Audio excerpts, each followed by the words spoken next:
വേറെ സൈറ്റിൽ വർക്ക് ചെയ്തുകൊണ്ടിരിക്കുമ്പോഴാണ് വേറെ കസ്റ്റമർ വിളിച്ചത്. നമ്മൾ വെച്ച ഇൻവെർട്ടറാണ്, ഏകദേശം 2 ആഴ്ച ആയിട്ടുള്ളൂ. കറണ്ട് ഉണ്ട്, പക്ഷേ ബാക്കപ്പിലാണ് ഇൻവെർട്ടറിൻ്റെ ഇൻഡിക്കേഷൻ കത്തിക്കൊണ്ടിരിക്കുന്നതെന്ന് പറഞ്ഞിട്ട് പോയതാണ് കേട്ടോ. അതിൻ്റെ ബാക്കിൽ കാണുന്ന ഈ ബട്ടൺ ഉണ്ടല്ലോ, അത് ട്രിപ്പ് ബട്ടണാണ്. അത് അമർന്നടക്കിയിരുന്നു. അതെങ്ങനെ അമർന്നെന്ന് വെച്ച് കഴിഞ്ഞാൽ ഓവർലോഡായിട്ട് അമർന്നതാണ് കേട്ടോ. അത് ഫ്യൂസാണ്. പണ്ട് പറഞ്ഞാൽ ഈ ഫ്യൂസാണ് ഉണ്ടായിരുന്നത്. ഇപ്പോൾ അതൊരു ട്രിപ്പിംഗ് സിസ്റ്റമായി. നമ്മൾ സാധാരണ രീതിയിലൊരു ഈ MCB പോലത്തെ ഒരു ട്രിപ്പിംഗ് ആണ്. ചിലയിൽ MCB വരാറില്ല, ചിലയിൽ ഇങ്ങനെ ബട്ടണ വരിക കേട്ടോ. അപ്പോൾ ഇവിടെ എന്താ പ്രോബ്ലം വെച്ചിങ്ങനെ ഓവർലോഡ് വരാൻ കാരണം എന്താ വെച്ച് കഴിഞ്ഞാൽ ഈ കാണുന്ന പ്ലഗ്ഗാണ്. അതെന്താണെന്ന് വെച്ച് കഴിഞ്ഞാൽ ഈ ഇവിടുത്തെ പ്ലഗിൽ വാട്ടർ പ്യൂരിഫയർ കുത്താൻ വേണ്ടി ഇൻവെർട്ടറിൻ്റെ കണക്ഷൻ കൊടുത്തിട്ടുണ്ട്. കറണ്ട് പോയാൽ നമുക്ക് കുടിവെള്ളം വേണമല്ലോ. ഈ കാണുന്ന വാട്ടർ പ്യൂരിഫയറിന് വെച്ചതാണ്. പക്ഷെ അതിൻ്റെ കൂടെ ഓവൻ്റെ പ്ലഗ് കുത്തിയിട്ടുണ്ടായിരുന്നു. ഈ കാണുന്ന ഓവൻ്റെ പ്ലഗ് കുത്തിയോണ്ടാണ് ഈ കംപ്ലൈൻറ്റ് വന്നത്, ഓവർലോഡ് എടുത്തത് കേട്ടോ.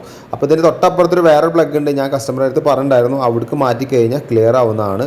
അപ്പോൾ എന്തായാലും നമ്മൾ ഈ കംപ്ലൈൻറ്റ് ശരിയാക്കി പോകുന്നുണ്ട്. അപ്പോൾ എന്തായാലും ഈ വീഡിയോ ഒന്ന് ഷെയർ ചെയ്യാം.